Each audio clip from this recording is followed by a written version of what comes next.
Hey folks, Brian here. Today's an exciting day because there's a new Ninja Sex Party album out. That's right. Our 6th original album, These Nuts, is now available.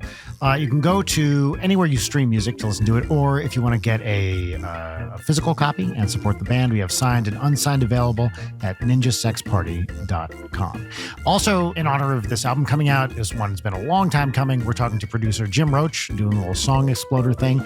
The video is available on our Patreon, patreon.com/late night, and part 2 of our discussion of Angels and Demons will be coming out next week. So we're going to continue our discussion of that then. Enjoy this episode, and please check out the new NSP album.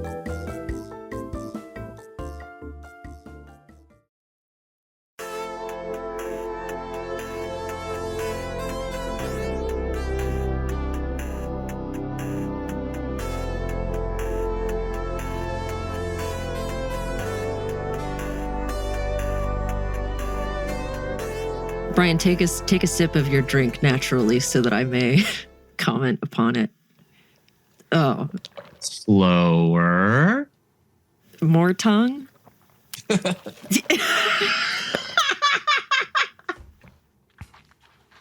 like a Rolling Stones album cover up in here.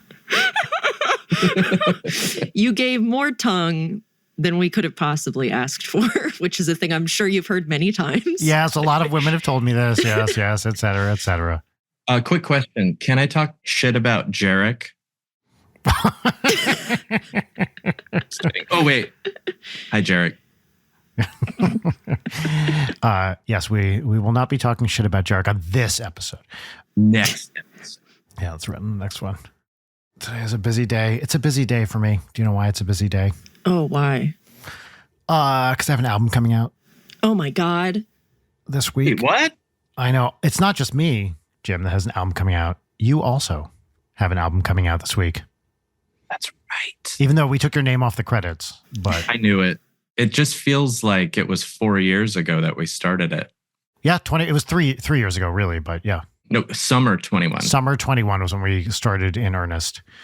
So everybody, look, we've been introducing this show very early on. We're going to keep that pattern up today. This is Late Night with Brian Wecht. My name is Brian Wecht. Over here we have Leighton Gray. Say hello, Leighton Gray. Hi, I don't have an album coming out. No. That one was Brian Wecht, in case he didn't already say that, which I think he did. Mystery guest. Who the fuck are you? I'm Jim Roach, Brian's hairstylist. That's right. Yes. And life coach. Wow. And life coach. And wife coach. Yeah. But yeah, so the day this comes out is the date of the release, also known as the release day, of the 6th original Ninja Sex Party album, These Nuts, produced by the one, the only Jim Roach, who we have on today. Hello. How's it feel, you two? Good. You know, we have so many projects that we're constantly working on. We're in the middle of 3 other bands / projects at the moment that it's hard to remember that we were talking yesterday, so we have a Go Banana Go, our kid band album coming out later this month. And Jim was like, oh, we have an album coming out later this month. And I was like, bro, we have an album coming out in 3 days. I know. Because there's so much going on all the time. It almost feels like it's not happening. Right. But the other portion of that is like, thank God this fucker's finally out the door. Yeah, please no swearing. Thanks. Oh, yeah, sorry. I appreciate that. Yeah, please do correct me on This my is own a show. family show. Yeah. It's important that kids can listen to this. Yeah, we make that's a lot of family-friendly, appropriate jokes, much like Go Banana Go. That's right. Totally fine to play in front of your 10-year-old, which is why Audrey is a avid listener and very active on the hate forum. Yeah, on Hate on Night. Our hate subreddit. Oh, Brian, you just invented it. Mm-hmm. And I'm the only poster. But yeah, so we had Commander Miash on when the Très Magnifique album, or one of the singles, I think, came out to do a Song Exploder. And I thought it'd be fun to have Jim on as the producer of this Ninja Sex Party album to do kind of a similar thing. Yeah, I was so happy when you asked me yesterday because I love watching these kinds of things. When you kind of can crack a session open and see how the sausage was made, as it were. Yeah. And I think it is genuinely helpful, especially for people. There's 2 things. One is a lot of the stuff you do, I don't even see, right? Because it's you working on it in your studio. So, you're working this producerial magic that is, until we kind of go through track by track and like, oh, here's what I did with this, here's what I did with that. Yeah, the way the process normally works at least with NSP is we write the songs and we go to studio and then we get all the big basics done, like the drums and Brian's keys and pianos and Danny's vocals. And then I would get most of it there to where it feels right. And then I always say I come back and take it into the magical cave and then just do all the, put the finishing touches on it. Right. Yeah. Totally. Then it's fun to go back and be like, hey, hear that? And that's what we did. I took your keys and we did that to it and blah, blah, blah, blah, blah. So. Yeah. And there's always, every time you do it, I always learn something. I'm like, oh, that's why what I played sounds good because Jim made it sound good. Yeah. No, I just mute everything you do. Yes. And replay it yourself. Yeah. With my subpar piano playing. So this album would mark what number collaboration is it between you two now? Oh, well, that's a very good question, isn't it? So for Ninja Sex Party, we have, in terms of albums, Cool Patrol, Under the Covers 3, The Prophecy, and These Nuts. And I guess not really the acoustic album, but you played on it. You didn't. I played on it, but then there's like little things here. Let's and there. Let's call that 5 for NSP, and then Under the Covers 4 is not out yet, but it is mostly recorded. But that makes it 6. Let's call it 6 with NSP. With Starbomb, it's 2 albums, one of which is not out yet, so that's 8. Then there's Go Banana Go, which has 2 albums out, a third coming out this month. We have, if we count the Flula Borg record. And an EP. Yep. Yeah. So that's 4 more. Throw that in. So that's 12.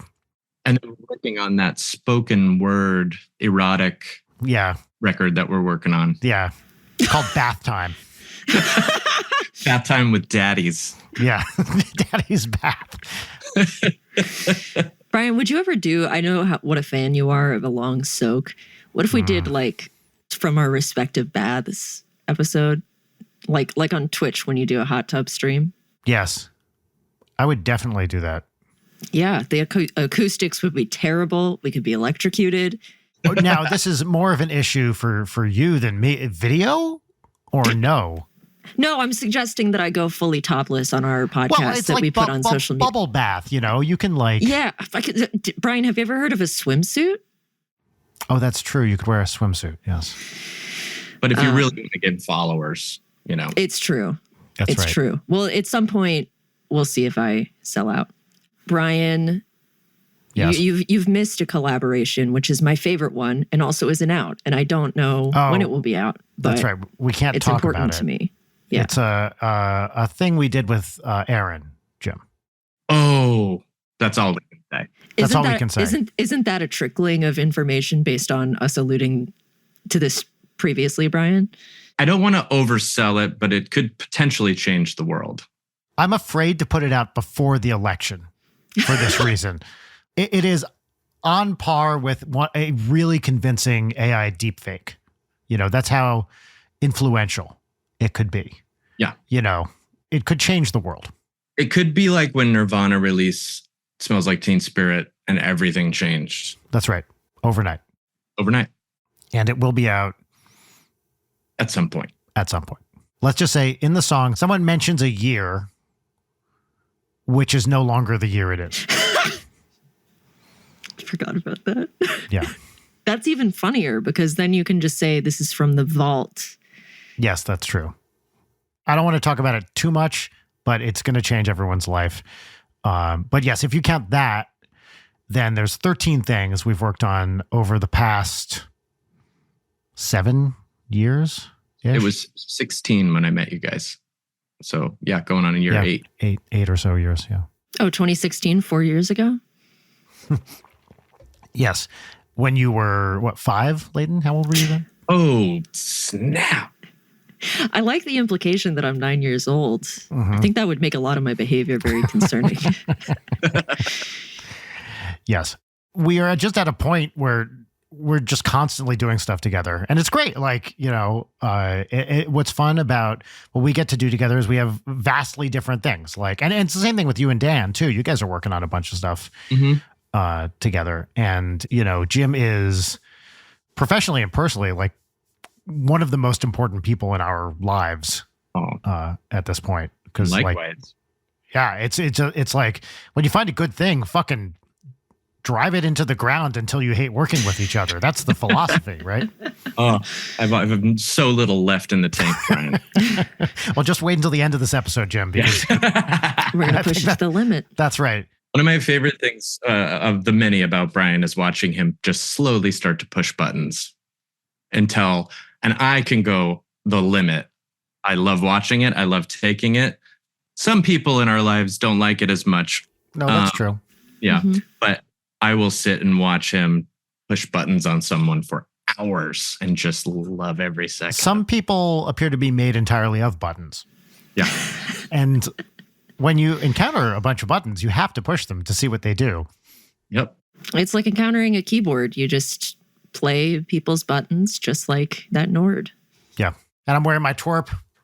I know, I saw that. IBS I just shirt. was traveling and I had the guy stop me at the airport at security. I had my IBS twerp shirt on. And he goes, "Does your shirt say IBS?" Like the exact thing I wanted. And I was like, yeah, International Business Systems. Like that.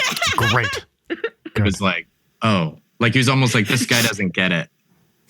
The idea of making somebody feel bad for asking is actually the greatest feature that shirt could possibly have, because that's my favorite thing to do.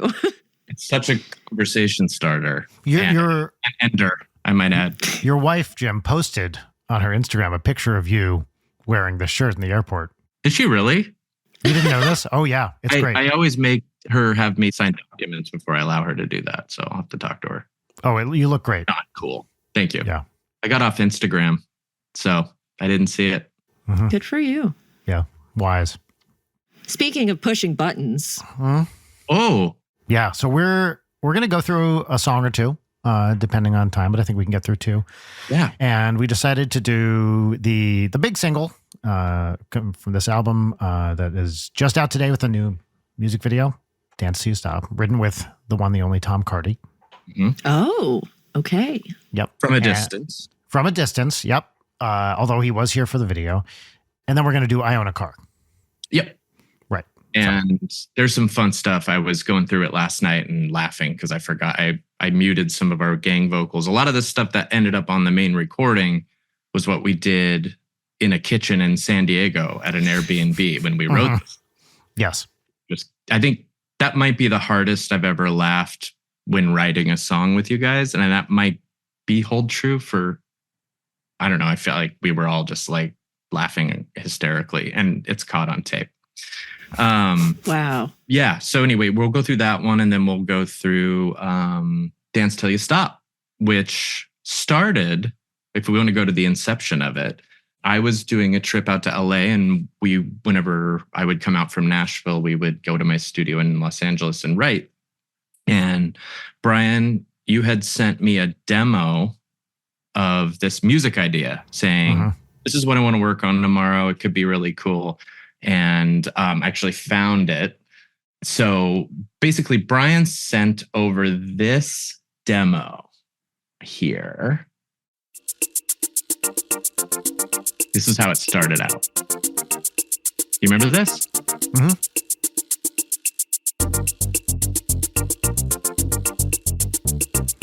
Yeah. So yeah, that's basically what it started off like. And so I was like, oh, that could be super fun. And then we started talking about ideas. That was an idea for the Smooth Jazz album I didn't use. Oh, I didn't know that. You know, as many people do, I have a bunch of idea fragments that never went anywhere. And that one, there was just something about the groove to that I really liked. And, you know, it's one of those things where something about it felt good. Yeah. And I thought, hey, maybe that can be a jumping off point for an NSP song. I believe the subject of that email is like jumping off point or something, if I'm remembering correctly. Literally, yeah, it's called jumping off point. And, you know, with all such things, when you bring an idea to a group of people, that idea no longer belongs to you, and it might change radically and become something else. which is kind of what I expected. But it turns out that we pretty much used that whole thing. Yeah. I mean, the chords, and I think we just tweaked a few things. Obviously, we re-recorded everything and made a song. But like, as far as the tempo and the general feel and the drums, like generally stayed the same. So what we did after that was we got in the room, we started writing, and as happens a lot with when we write together, is we think we have the idea lyrically, and we go, oh, it'd be so funny if it's this. And then we work on it for like 2 hours, and then we get lunch, and it's like, it just doesn't feel like that's right. Mm-hmm. And then somebody in the room will say, oh my gosh, what if it's this? And then we'll look at the sheet that we have with like all the song ideas. 50 fucking pages of song titles. There's probably 800 song idea titles. And go, oh, this is that. Or then somebody would say, that's what it is. And then the song just is done in 3 hours or 2 hours. And all of a sudden we're laughing and stuff. But that happens a lot.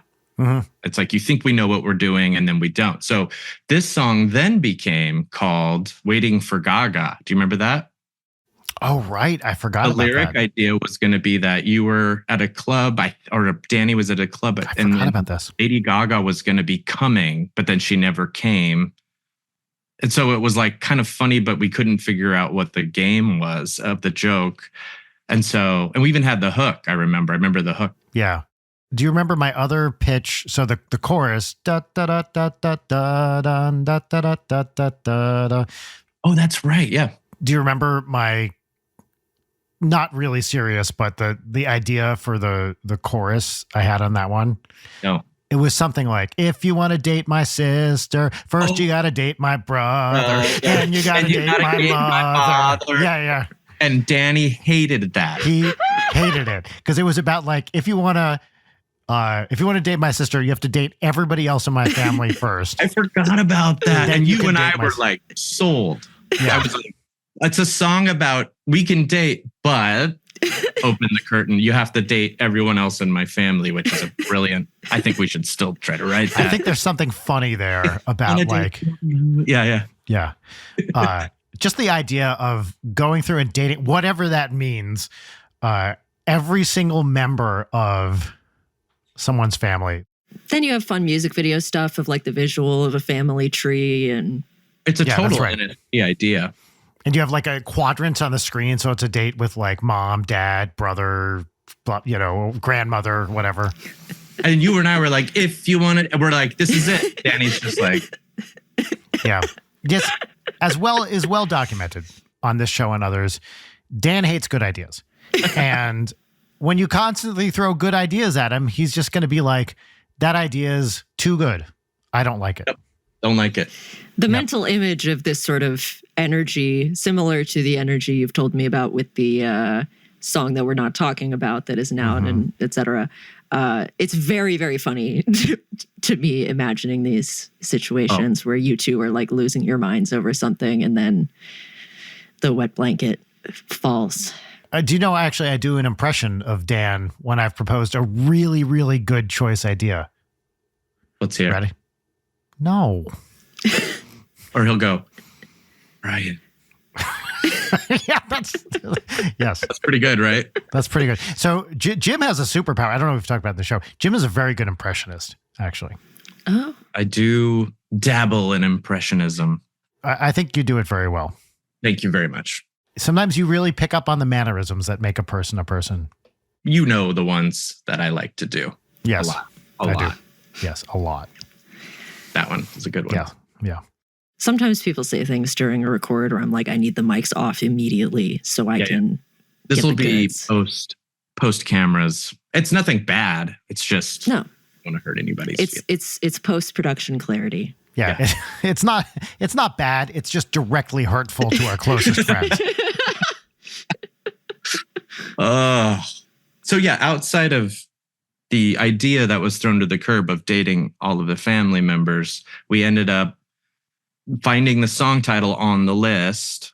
From probably 10 years ago or something. Yeah. That was you guys. It was just an old list. And it was like, dance till you stop. We had thrown that idea around over the years and it just never stuck for whatever we were doing. But for this one, it was like, oh, it's a very dancey song. Feels like a Dua Lipa song. It should be about dancing until you're just like, you actually never really wanted to be there anyway. So I printed the demo that we worked from. So this became this.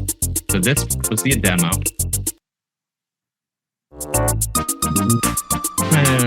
And you want to date my And then it became this. So this is the working demo.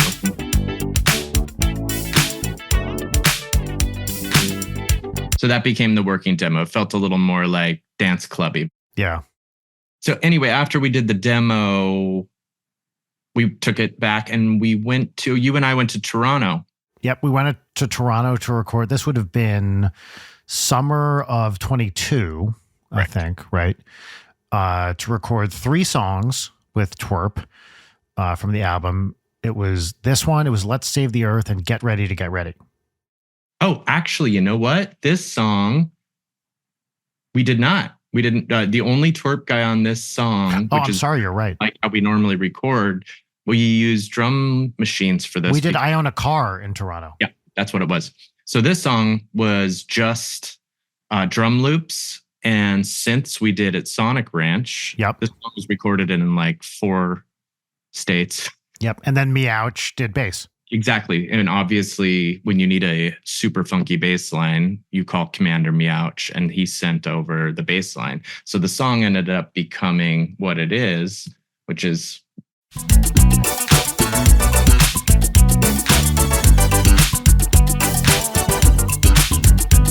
So basically, if we're breaking the song down, we can kind of open it up. When we first started, when we got your demo, I think I went back and created just a beefier loop that was this. You can say better. I like to say beefier. I have put on a few pounds, haven't I? So we've got the loop, we've got a kick drum that's kind of supporting the loop kick drum, and then we've got some Latin percussion. I like to stack snare drums a lot. So you'll get a big old fat tubby snare drum that if it was just that, it would be really boring. And then on top of that, I'll stack, something a little snappier. I think I've got like 4 snares mixed on this. Oh, going at the same time? Yep. They're all happening at the same time. So created the drums, and then we got Meouch on there.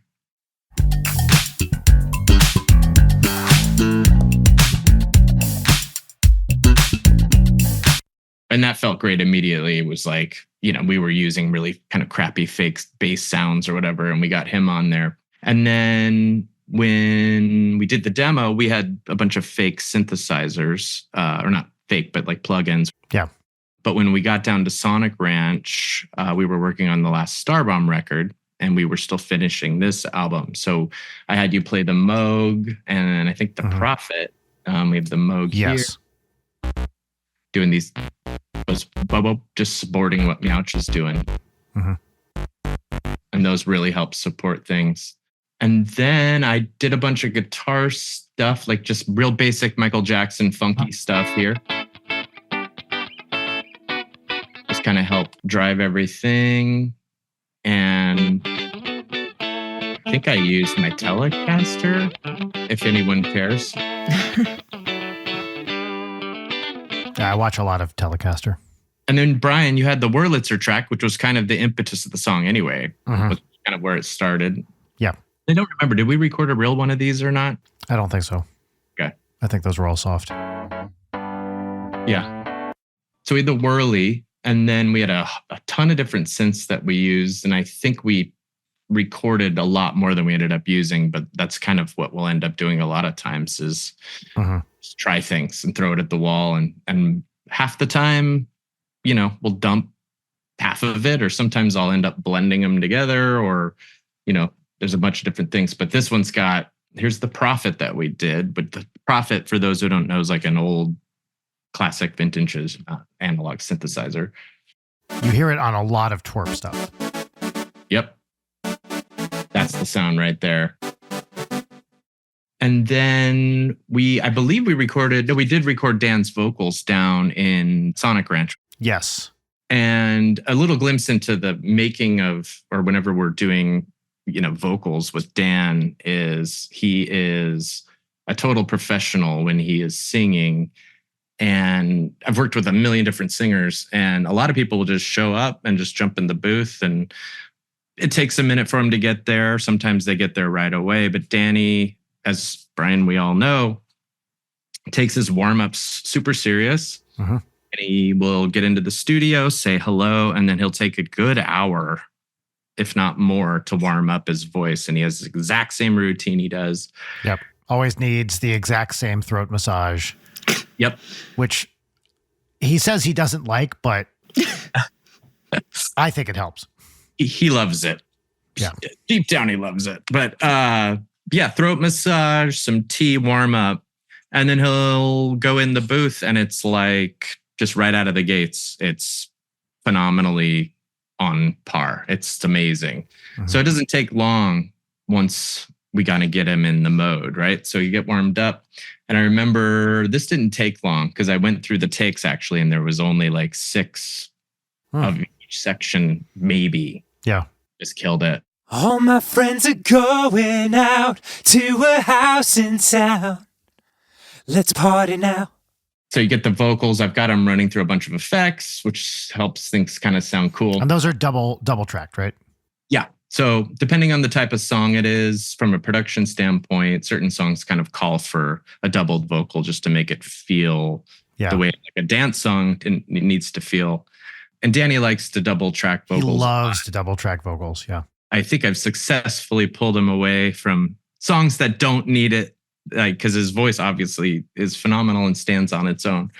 So I think a lot of songs that we are now doing, he's got a solo vocal, but on this, everything's doubled. But the first few NSP records are like all double tracked vocals, every single song. And split left and right, which is a interesting choice, but has its own sound. It's cool. But so yeah, we did the vocal, and then what we did, I remember we were sitting at my place in LA, and you go, "It would be great to get somebody on this song." And we sat there for a second, and you go, "Oh, Tom Cardy. We don't really know him, right? You didn't know him, but you kind of he and I had connected on Instagram and like DM'd a few times. I just said, "Hey, I'm a huge fan of what you do, blah, blah, blah." I think it might've been through the NSP Insta at first or whatever. And I think he's great. And I had been DMing with him recently. So I remember we got to past the second chorus of this song, and we were kind of like unsure where to go with it. And then I forget who said, "Hey, maybe it was you. Like, it would be fun to get someone else in on this." And I was like, "Yeah, oh yeah, Tom. Like, I love his stuff, and this would be an easy ask. Like, let's see if he's into it." And he wrote back right away. He was like, "Yeah, fuck yeah, let's do it." It was like within 10 minutes, wasn't it? It was fast. Yeah, it was real fast. So we put him in touch, sent him the stuff, and he got back so fast with great, I mean, pretty much exactly the last minute or so of the song is. He more or less wrote that by himself. And I remember we had left it all to him. Like, "Hey, we don't really have any solid ideas. Do you just want to take a crack at it?" Which is a big leap. For a new collaborator, yeah. And I think we were all blown away by how just perfect it was. Yep. Key change, bold move, and it worked. Worked great. Yeah. And then we were just like, "This is amazing." And we got all this stuff from him, like all these different, so when the song kind of changes directions and he comes in, there's just like all these hilarious tracks of him doing voice stuff. Yeah, outside of the stuff he sent for vocals, he did a lot of like dance style, like vocoder. So many beautiful people singing. The So Many Beautiful People. We're all having fun. Beautiful people singing. And he did all the, "We're all having fun." That was all him. Why they? He's got such a great Australian accent too. It's like, not only is the music great, I like that it is a different voice. That is definitely a different voice. Yes, it was amazing. And the other thing I found in this track, Bri, was you guys had created a party background for the end of the song, and you guys did that in LA at the Grumps offices. That's right. We got everybody there in the Grump room, and we just said, "Hey, like, your party, here we gave them some basic direction and yeah. I have some of that here. And it's hilarious because you can hear you and Dan talking to them. Chris, just tell us when you're ready. We're recording now if you want. Okay. Can we just get one big, yeah, party, everyone together? So, 1, 2, 3. Yeah, party! So it's just, it's you and Dan just coaching everybody through. That's phenomenal. That was great. Okay. Can I get Vanessa? Yep. Could you be like, oh my God, I'm so drunk right now? Or, Oh my God, I'm so drunk right now. Yeah, so that kind of stuff ended up in the song. And so it's funny to go back and listen to all that stuff that you guys did and all the coaching. And Brian, you trying to get them to do some things that I thought were very funny. And then I think you're like, hey, what if you guys said something like this? And Dan, everyone else is like, I don't think that's a great and pointing to what we talked about earlier, but I was on board. So yeah, so we had the crowd thing. And then we had the kind of the conversation between Dan and Tom, which is hilarious. Oh my God, another chorus! I'm freaking out. So yeah, I got all these things from Tom, like, This door doesn't open. Is that Doctor Who? that's Brian doing Is That Doctor Who? If I don't get any more attention, I'll set Now, myself I should say, on by the way. Yeah, So I believe, Jim, you said you had never heard of Doctor Who. Is that correct? never heard of it. Yes. So, I still don't really know what that is. right. A statement that shocked me, not that you weren't kind of intimately familiar with Doctor Who, that I could understand, but that you never heard of it was surprising to me. Yeah. And so the joke there is that there's no character called Doctor Who. The character is the Doctor. And this is something that fans of Doctor Who, which I would not particularly count myself among, although I have watched a lot of it. You can tell if someone knows the show or not, even, on a reasonably familiar basis. They're like, oh, is that Doctor Who over there? That's not a character in the show. There's no character called Doctor Who. There's just the Doctor. But it is really fun to make Doctor Who fans angry. So That's exactly right, Layden. I'm with you. As somebody who previously, in a past life, identified as a quote-unquote Whovian, I've really turned my life around. Saying things like, who's your favorite Doctor Who? My favorite Doctor Who is the 6th Doctor Who. Yeah. You learn something new every time you make a record. That was one for me. Oh, another one, not to throw you under the bus too much here, Jim. I believe just a couple weeks ago, you told me you'd never heard of Neutral Milk Hotel either, right? Nope. That one Good for surprised me you. too. That was my very first concert. Is that a real thing? Totally. I don't believe you. It's like, okay, so imagine you have some milk and it needs a place to stay, but it doesn't really lean towards either side of the political spectrum. Right. That's And where it stays. How much do you like Anne Frank? Don't answer that question. It's relevant though. Wow. For this totally real band that we're talking about. Well, Yeah. okay. I'll look it up. It's a good band, actually. It is. It's one of my favorites. And a better beverage. Milk? Yeah. Yeah, this podcast is brought to you by Milk. Fucking drink it. Milk. Drink it. Yeah. Drink it, asshole. Yeah. But yeah, this song was a lot to put together. If we could dig into pulling it apart, we had files shipped from Australia. You guys did all the party stuff in another place. It was just files coming in, and there's a ton of tracks on this song too. It's the last one written for the album too. Yep, that's right. This is the very last one. We were like, I feel like we need something more upbeat. And that's where this came from. And then at the end, there's all the party sound effects, which is a very NSP thing too. We do a lot of sound effects with these songs. But I remember throwing in the guy vomiting at the end, everybody being really turned off. And I was like, I'm going to die on this hill. Yes, and you did. And I did. And I'm so glad you did, because it's great. Oh, are the emetophobes going to be really put off? It's so aggressive.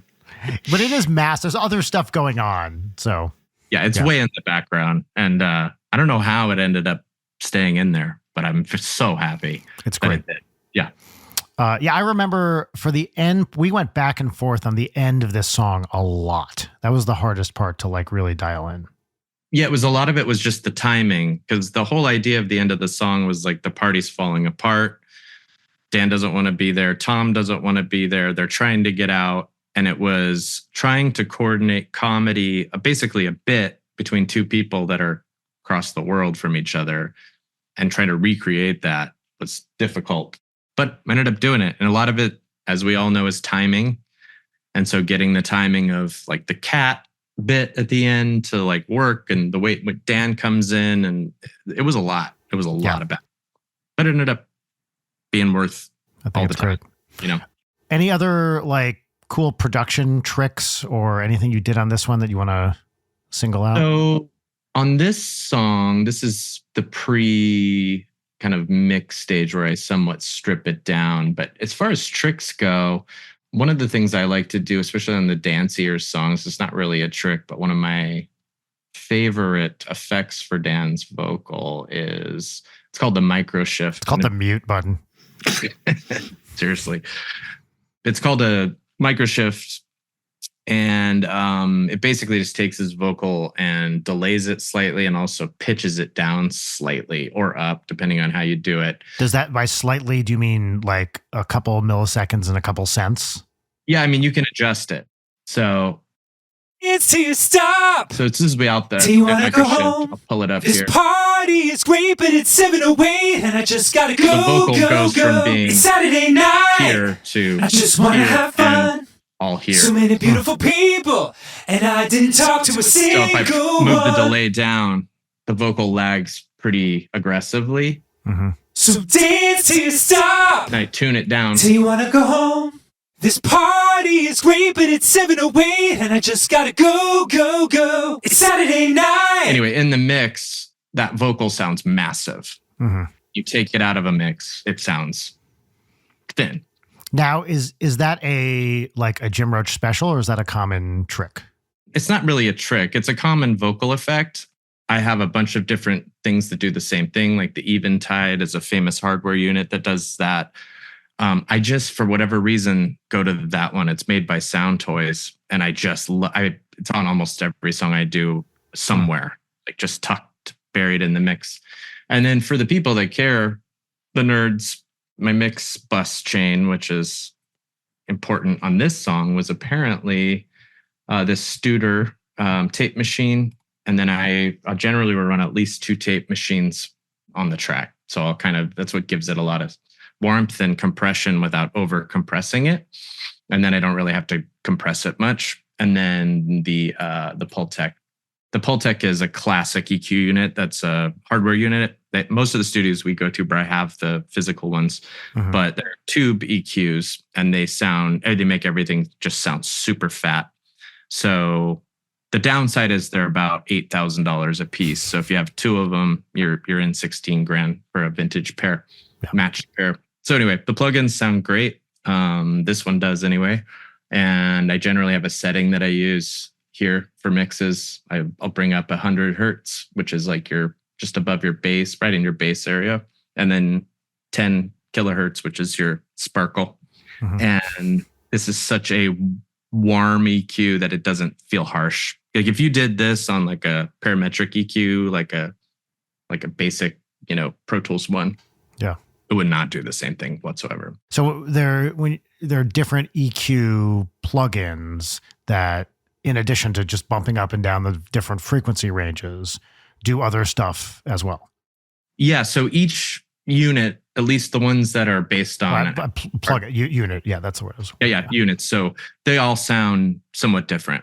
And so this one, for example, has tubes. And so it's just everything's warmer and thicker. A lot of times I'll do this and I'll just turn it off. I mean, I don't turn it off, but I'm not doing anything with the EQ, and just having it hit the circuitry, especially of real units, and this as well. It does something to the song that it just makes it sound bigger.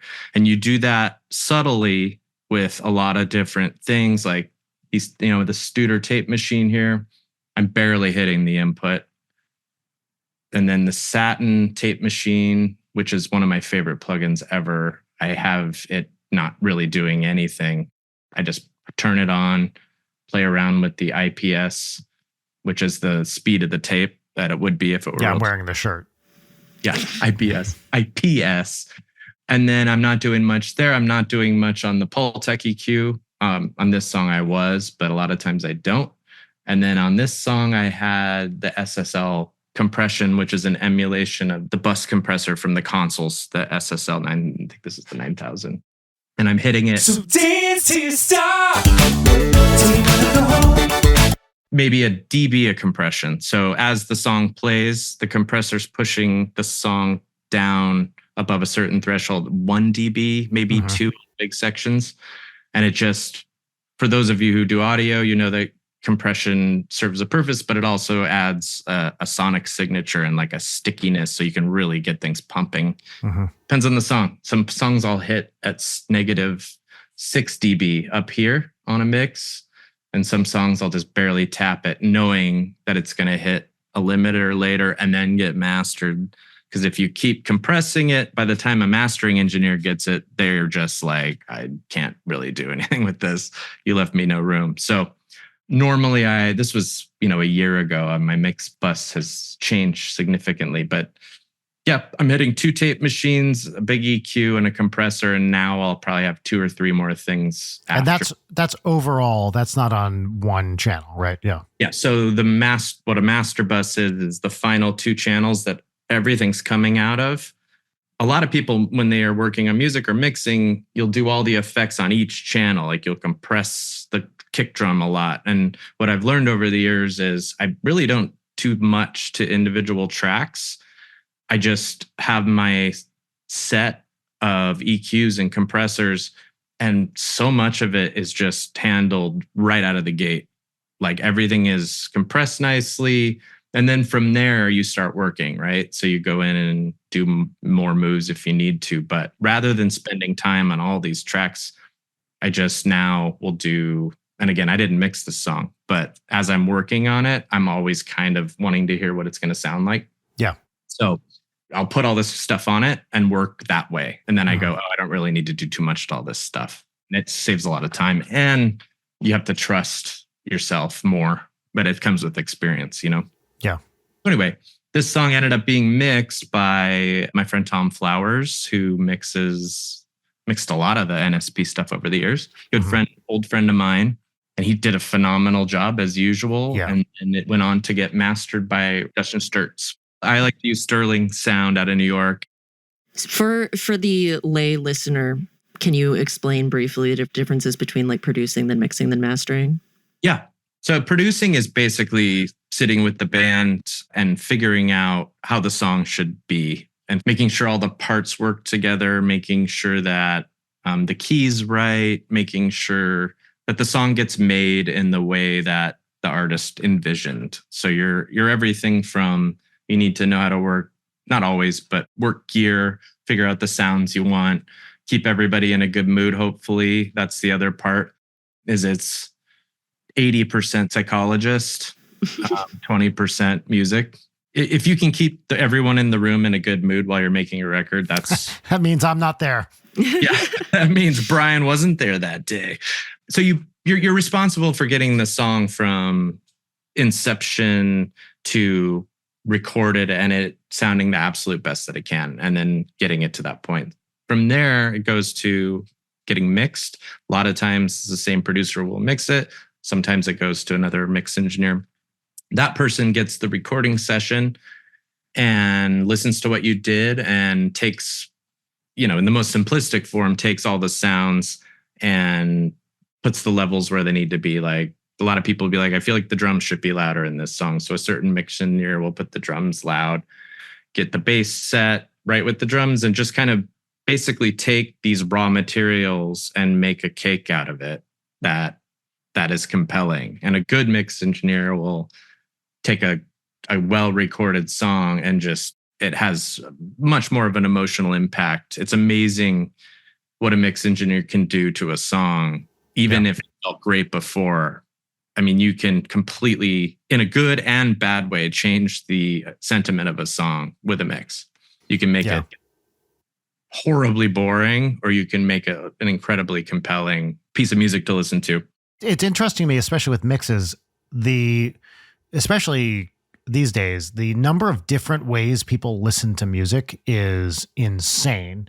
Think about whoever you are, how you consume music. Sometimes it's in your headphones, sometimes it's from a phone, sometimes it's on a laptop through the laptop speaker, sometimes it's through a super high-end audio system, whatever it is. And, to do a mix that works well, kind of no matter where you play it, that's really hard to do, right? It's pretty much impossible. It's not impossible, but you have to make concessions. Yeah. Like you want a big, huge sounding kick drum, you have to understand that the people listening on earbuds aren't going to get that, and you're going to be sacrificing some frequency ranges in order to get that. You're going to be killing the high end because you have a ton of low end. And so you kind of have to just find a middle ground that you think is going to work. Like here at my studio, I have my mains, and then I have a couple of Yamaha that replicate car stereos. And then I have a tiny little mono speaker that just gives me really clicky, like phone information to make sure your kick is cutting through. And it gets even more complicated with mastering because every platform now, every DSP like Apple Music, Spotify, all these different places have different levels that they want your music delivered at. So Apple, I think it's -14 dB, which is a certain loudness. And if you deliver it louder, they have an algorithm that will push it down.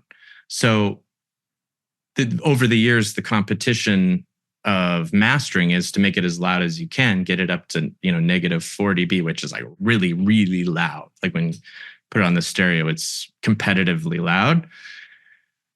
If you were to hear the difference between that and -14, it's a huge drop, but that's what Apple wants. Spotify, I don't remember, I think it's -12. So when you go to a mastering engineer, and I'll come back to the loudness stuff, their job is to make the song loud, compress it if it needs it. It's kind of the final shellac, if you will. Mm-hmm. The final touch. Somebody who literally takes the mix, which is now just a stereo file. It's no longer like 80 tracks. And they take it and they manipulate it in however it needs. Generally, they'll make it louder. They'll add maybe some more low end, maybe some more high end, make it feel really good to listen to. That's the final step. And now they're the ones that have to go, where is this going to be going?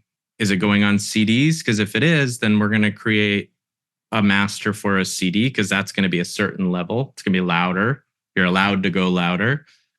If it's going to Spotify, like you could literally end up printing 7 or 8 different loudnesses for different platforms, a YouTube master.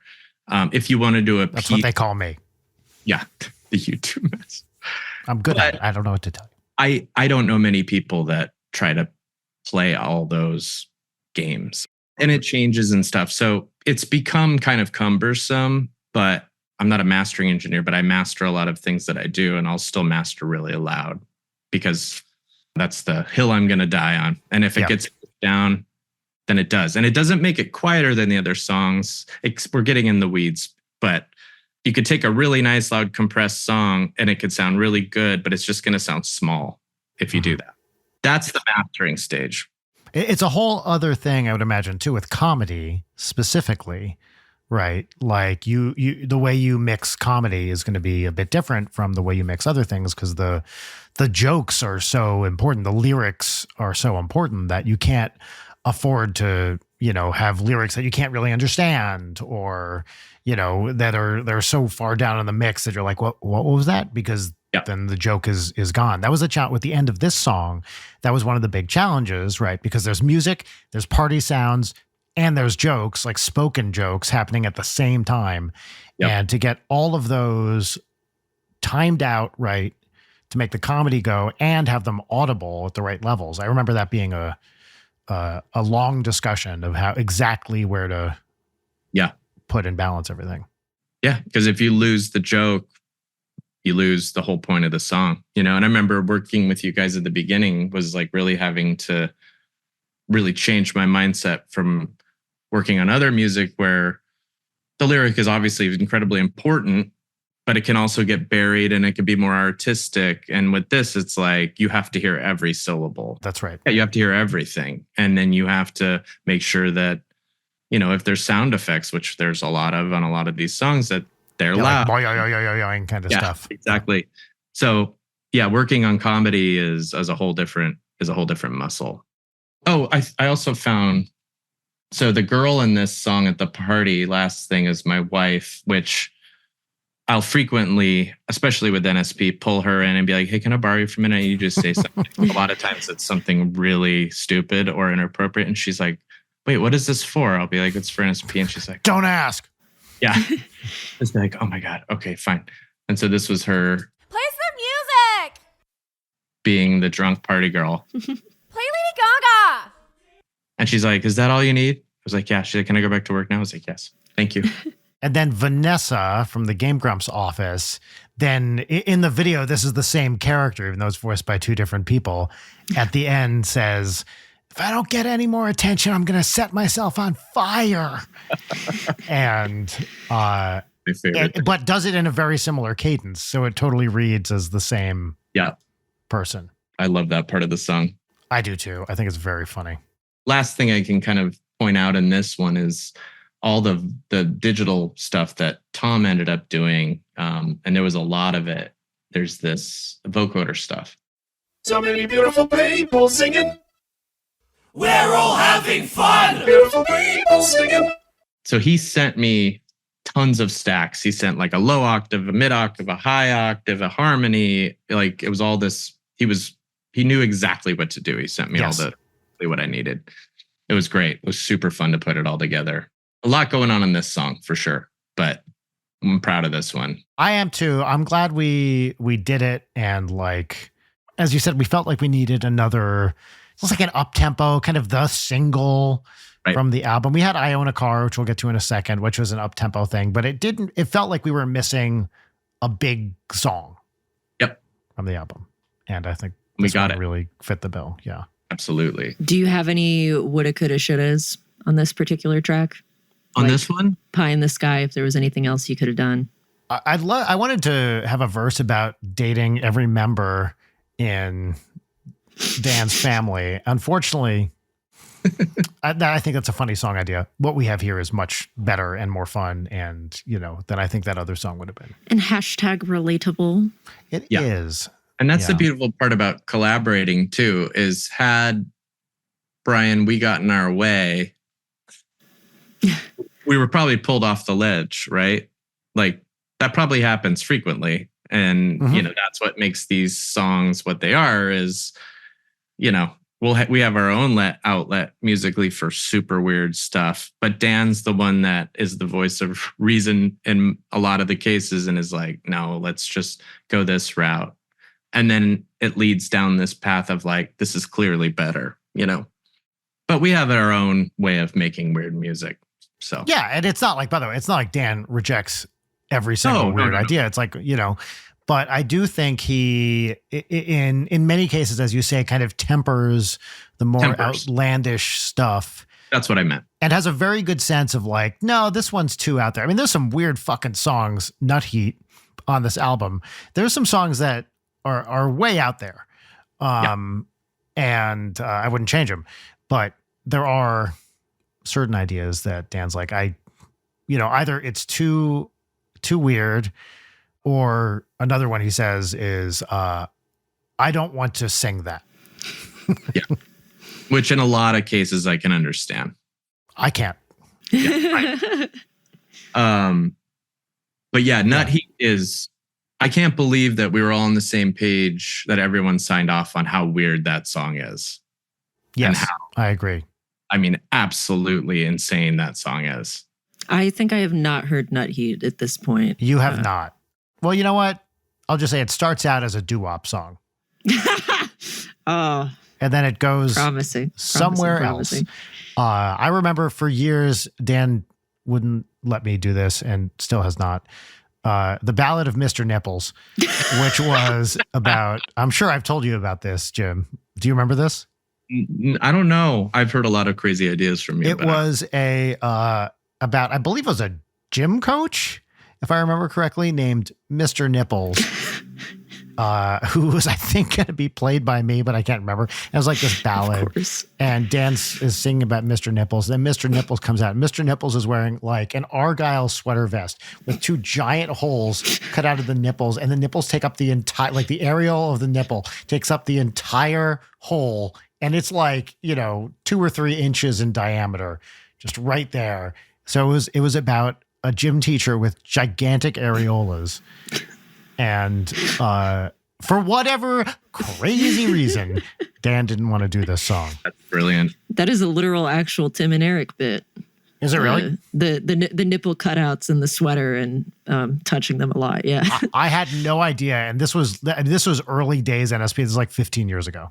Yeah, you were ahead of the curve. Yeah, with the exposed nipples. Yeah. And forgive me if I'm overstepping, but wasn't there an idea on the last 2 times we've made records about the mountain? Oh, yeah. Actually, this last one I wanted to do. So do you know the Rock Candy Mountain, the old classic, like 1920s hobo song sort of thing? Yeah. I wanted to nostalgic. It is. Maybe it was in Oh Brother, Where Art Thou? I wanted to do a song that style called Porno Mountain, where it's about it's like the big Rock Candy Mountain where everything's great, but it's about all the different, this wonderful, beautiful place where you can get every variety of pornography you've ever wanted. And it's done that old style recording with upon porno just single guitar, maybe some very basic like percussion, and it sounds kind of grainy. Yeah. Don't say wanted to do, because we will get our way. Okay? Yeah. Did we attempt it yet? Or is it just never even? I believe the idea was heard and rejected. Yeah. You should do that, because I want that song. I want to listen to that song. I want to be in public with my headphones on listening to that song. And I want nobody to ask me what I'm listening to. That's how I'm trying I have to be. a very clear memory of an early days NSP where I guess this is maybe a year or so in, I brought Dan over to my place. Rachel and I were living in Brooklyn at the time, and I brought Dan over to my place, and I was like, okay, I have an idea for a song. I want to play it for you. And I played this song for him and Rachel. It was called Do Unicorns Fuck? And it was all about, it was this guy, I guess Dan or whoever the character was singing the song, who wanted to know if unicorns fuck. And so the whole song was about proposing this experiment where we just bring a bunch of unicorns together and watch them and see if they fuck. Do they? I didn't get that far. But I do remember playing this for Dan and Rachel at the same time and finishing and being like, huh? And both of them, their reaction was, don't do that. Remember the idea we had of doing an album of all the songs that you and I wanted to do? Yep. Oh, it's a good one. Well, you remember of course you remember the title. I don't. Daddy wouldn't let us. Daddy wouldn't let us. Oh. That is not enough so hours funny. in the day, Mm-hmm. All right. So this is going to be an atypical one because we're just talking about the songs, no segments. I know everyone's bummed. I encourage you to continue to listen to the rest of the episode, even though there will not be segments in it this week. But we're going to talk about one more song off I was going to say upcoming, but when this comes out is no longer upcoming, which is crazy to think this thing is finally fucking out. Finally. This album, and this single's been out for a while. Actually, this has been out for over a year now. This was the first single released from the album, and it's called I Own a Car. I Own a Car. This was one of the first songs we wrote for this record. Going back to what we talked about earlier, me and Dan, or I should say me, Brian and Dan, rented a house by the beach in San Diego for like 10 days and went and just set up and just wrote. And Brian and I did a lot of body surfing. We also went to the beach. But then they took the bodies away from us. We couldn't go surfing anymore. The idea of Brian body surfing sounds made up to me. I remember one day we were writing and we took a break. We went to the water, went in. I'm laying on the sand. Brian runs out of the ocean. He's like, Jim, I have the best idea ever. What was that idea? Song called Eat Ass, Get Money. That sounds like a good song. Someone should make that song. So much so we were like all excited, like dried off, went back to the house. We're like, Danny, great song idea. Eat Ass, Get Money. And then he just went EAGM. He's just so defeated already. He's like, I'm not gonna sing that. And we're just like, oh well. What? So that ship sadly has sailed. It did not sail on that trip, but yeah, we're still hopeful. Yeah, we're still hopeful. It'll happen. But so I own a car. I remember we were just in the phase of throwing out concepts. Like it'd be fun to do just like a very 80s-y kind of what's his name? Huey Lewis. I had a specific pitch for a Huey Lewis song, which was it was called Good at Sex. And it was right. So it was like exactly the style of I Own a Car is and the chorus, it's all whatever justified cause I'm really good at sex, cause I'm really good at sex. Yeah, horns and organ and all the Huey Lewis stuff. And I thought that would be a very NSP style song about this guy who is bad at sex singing about how good he is at sex. Yeah.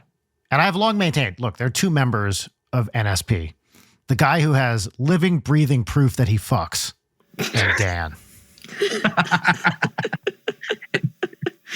I'm just saying. For whatever reason, that song title got by us. We decided not to do that one. I don't remember that. But what we did decide was how funny would it be to have this really confident, like bravado ridden song about a guy who just like got a very basic car. And immediately we were like, that's a funny idea. And then I remember Dan went off and you and I were working on music and he comes back and he read the verse and we were just like crying. We're like, oh my God, it's like, check out these seats. There was like all these other examples of lyrics we did that was like, that trunk opens with you click this, or like just the stupidest, like, and so we did, distilled down all of these dumb car things and it ended up being in the song. But I remember you and I jamming that main riff over and over to get the syncopation just right between the synths and the guitars are doing, because when you get that syncopation right with a very simple drum beat, it just becomes so danceable. And we finally got every note in the right place and it felt super good. And we recorded a pretty average demo that I have actually. So this is the version that we recorded in San Diego and it's pretty sloppy. So it started with the music that you and I recorded, Brian, or wrote, and then I just pulled like a really basic drum loop from the internet, and that ended up staying. And then over that, we had Hogan from Twerp record drums, which we'll get to that in a minute on the real session. But this was our session. The dumb car effects.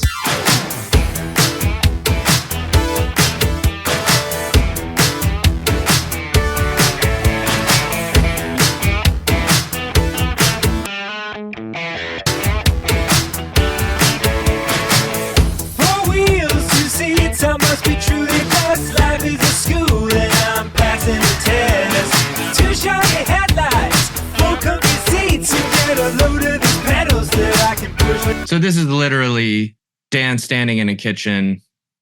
We had just recorded our parts and just let's try it. It's just, it all happens really quickly. And he's just standing there with his lyrics and singing. And then we all know when it works, everyone just hits the floor laughing. And it's just like, that's it, And that happened pretty early on with this song. So we basically had this super simple drum loop. And then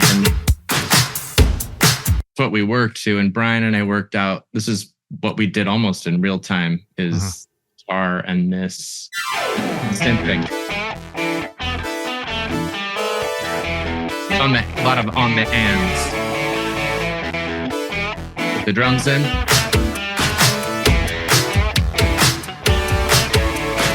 And the bass. Must be true. It's just real dirt, doop, doop, doop, doop. Very 80s. Two shiny headlights, full country seats. So the part that I found and I just loved was when we were doing the ending part. Guess what I own, boys? Is it a phone? No. Is it a car? No. Yes, actually. So this is those are the recordings from standing in the living room in this rental house. We could have never beat it. And this is all one take, but I've got Danny's soloed after doing his part, and it's just us laughing and him laughing. It's so fun to listen to because here's leading into it. Is it a phone? Is it a car?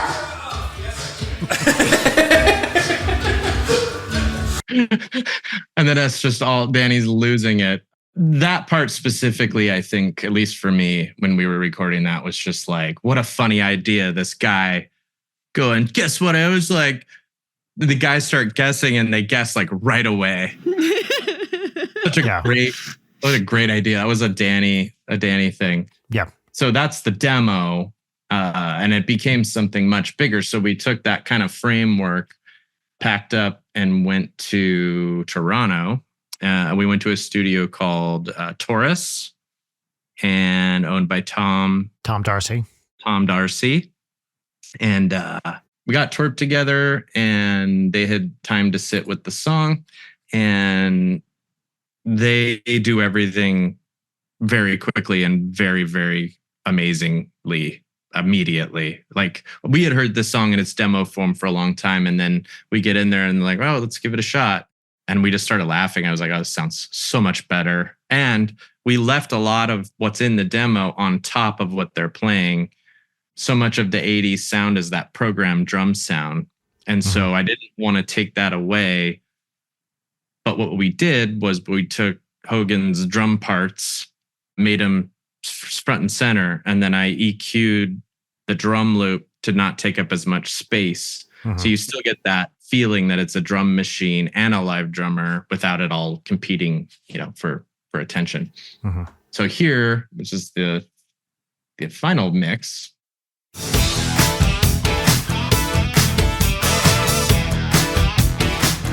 you have the main loop. This was the loop with the cowbell and everything. And then that's with the drum kit. If I mute the groove, the song becomes much simpler. And on this one, I did use a kick sample to keep it 80s. So got incredible drum stuff out of him.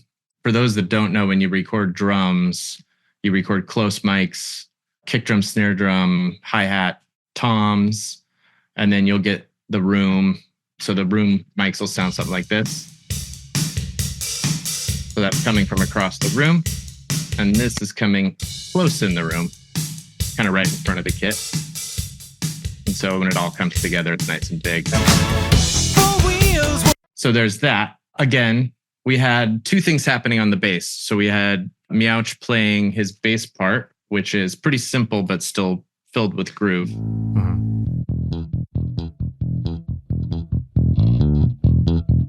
But what we didn't want to lose was that 80s bounce. So we had the Oberheim synth doing the bump, bump, bump, bump, bump, bump. So then you got to mix them so that they can live together. But when you put it all together, you get this.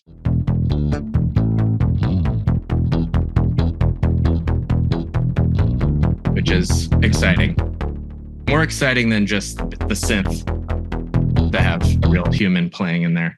Then we got Phobos guitars. I think he's on one side, I'm on the other. Oh, really? I didn't know that. Yeah, I ended up doing one side of it just to kind of have it feel different. You mean on the good evil spectrum? Yeah. We had evil, robot, and good. And decent, law-abiding human, Decent, long-abiding human. Oh, this was a guitar part that I don't think we did initially, but I think Phobos came up with this in the studio. In the pre-chorus, there's an AM radio. Phobos did this. And I was just like, that is so cool. Oh, yeah. Slap delay.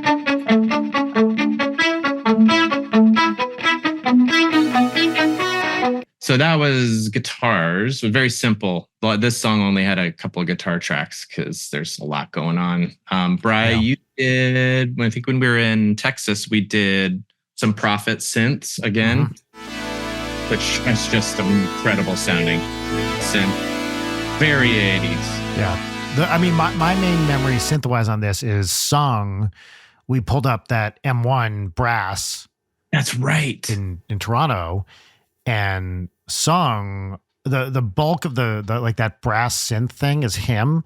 And he played like this incredible solo on it that we were like, oh, we got to use that. So that synth solo on the song is him, not me. Yep. I have video of that actually. Oh, really? Cool. Here it is.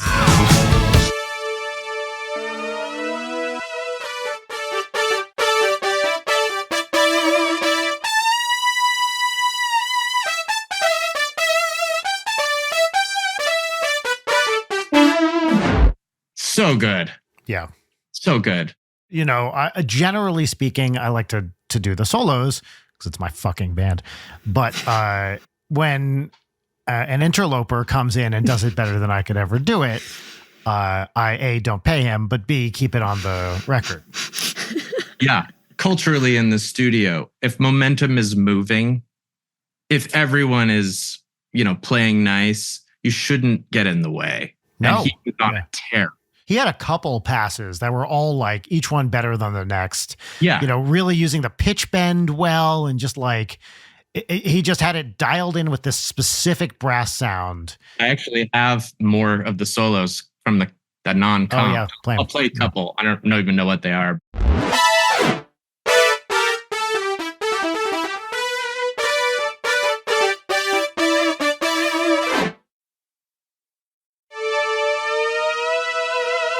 It's fun. It's fun to see the progression because I guarantee on that take 5, we all went, that's really cool because every other take has that. So it's like he's figuring it out and then we're all giving him feedback, like do that pitch bend thing to open the solo. And that ended up being in the final. Yeah. If you go through each take, which I won't do, you could just hear it coming together every take. And then at the get the magical one. And I somewhere have the video of him doing that. It's really fun to watch. Yeah, he did such a great job with that. The other thing I remember about this is you found while we were in San Diego, some really great car crash sounds. Yeah. Here we go.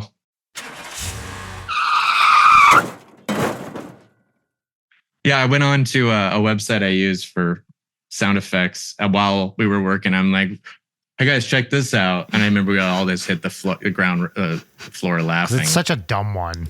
They're all dumb sounds, especially the actual crash. Yeah. I think I had initially pulled a bigger crash and I was like, that doesn't feel right. And like, let's just have it be a pathetic car crash. Yeah.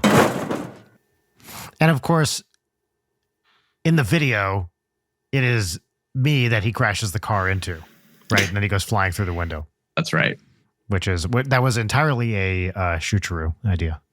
So yeah, the effects, a lot of this song happened on day one and a lot of it stayed in the song. The car effects stayed, the bass line, the dope, dope, dope, dope, that's the exact same one we had. The riff generally stayed the same and then Phobos just played it. Mm-hmm. The lyrics really didn't change much either, but even the vocal demo was like great. We did re-record the vocal, but a lot of times lyrics will change significantly as you're working on a song. And they basically, I think Danny knocked it out of the park. Yeah. I remember we spent a solid 3 hours going, let's name things about a car. Okay. What does a car have? Seats? Oh, yeah. We already talked about the seats, Cup holders. I remember that was one of the first lines. That was a Danny one. Yep. Yeah. It, can hold anything as long as it's a cup. And I just, this song is going to be so good. Like what a stupid. I will remember, I think My biggest lyrical contribution to this song was Car's got something that kicks you right in the ass, so turn down the treble and pump up the bass. I remember writing that Don't line. use the word genius often, Brian. But Well, I do to talk about myself usually. Yeah. You should see, I'm actually on a website called the World Genius Directory, which you should Fuck. look at. Yeah. there's another fun little tidbit in this song. I think it was in Toronto with the Twerp guys and Dr. Sung. It was either you or Dr. Sung was playing the N1, the Korg M1. M1. M1, yeah. And there was this sound effect that kind of sounded like the old Fairlights. Remember this? And it made the song. It's like that kind of weird. Yes. And I remember just getting a bunch of it and being like, we got to figure out a way to use that. It's such a cool guitar sound. And it ended up just kind of having a moment in the pre-choruses. So it comes in here.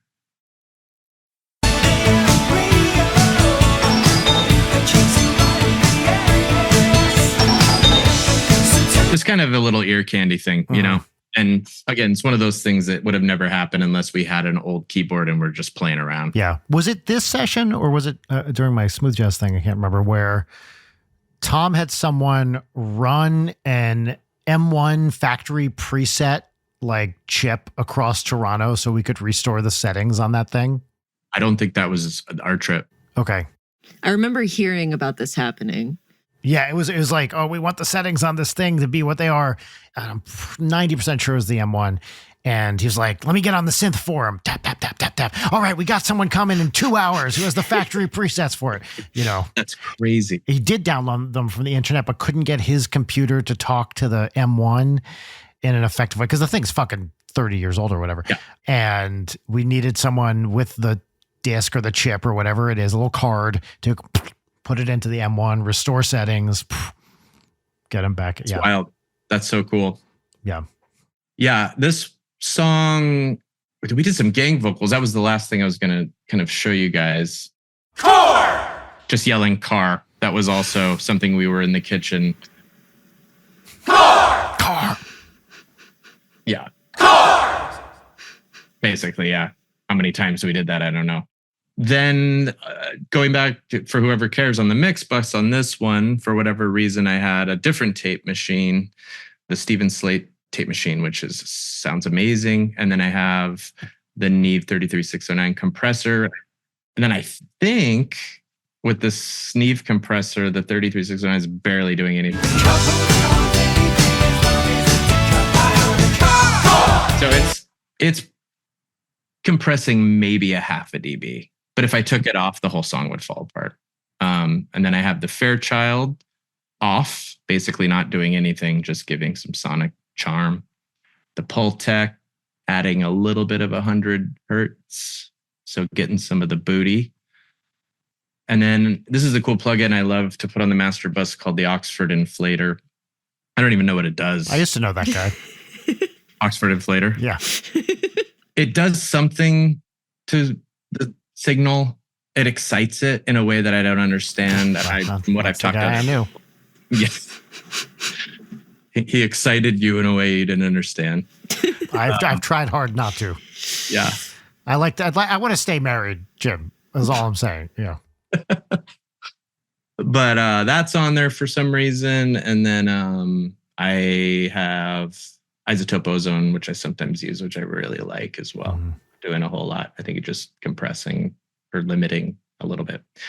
And what limiting does is it just puts a ceiling on the song. So as soon as something gets too loud, a compressor will kind of massage it down, and a limiter will just like it doesn't let it go any above, gives it a lot of excitement, stuff like that. So yeah. I don't think a lot of that ended up staying on the song. But this is, I think, one of my favorite ones on the record. It's one of my favorite NSPs of all time. Like, I feel like it is so much about what makes the band great. It's very 80s. It's stupid. You know, it's fun. It's funny. It's musically, I love it. It's very synth driven, you know. It has a lot of classic NSP elements for me. Yeah. So I think it's up there with our best. One of the best things when we're writing, in no other writing session I've ever been at in my entire career, if someone said, this is so dumb, everyone would be like, oh no. But in an NSP writing session, that is like the chef's That's what you want. But everyone's like, oh, this is so dumb. That's like when we're all laughing and we know, we're on to something really, really fun. I don't think NSP is this, but as I've told both of you individually, if not together, my favorite genre of music is this bad?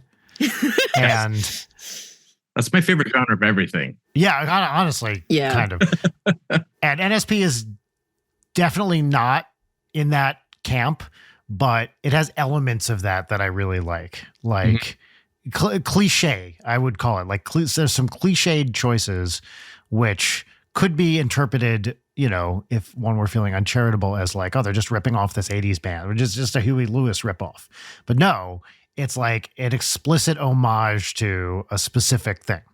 Yeah.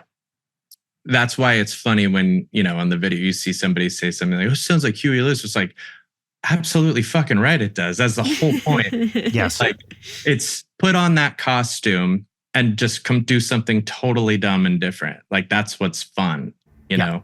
That's right. Because that guy was serious about being hip to be square. That's what's funny. It's like, that guy was getting laid for those lyrics and nobody's getting laid for these lyrics. Nope. Least of all me. And on that note, no, dude, this was so great. I thank you for being here. Just so everyone listening knows, Jim spent a while tech setup for this, and we appreciate his time, not only being here, but also the lead up to it as well.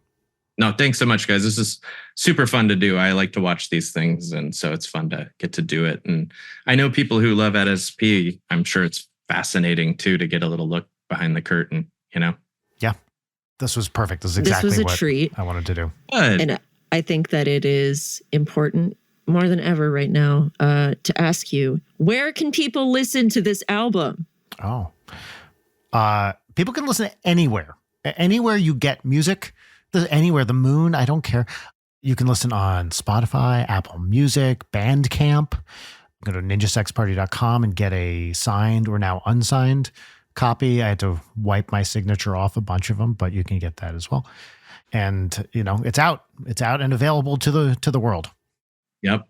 So imagine a bunch of grown men at a rented beach house writing these songs. But not eat ass, get money. Nope, that definitely did not happen. Nope, that's right. See you next week, everybody. Someday. Bye. Late Night is produced by Brian Wecht, Leighton Gray, and Jarek Centeno. Follow us on Twitter at Leighton Night, on Instagram at Leighton_Night, or email us at leightonnight@gmail.com.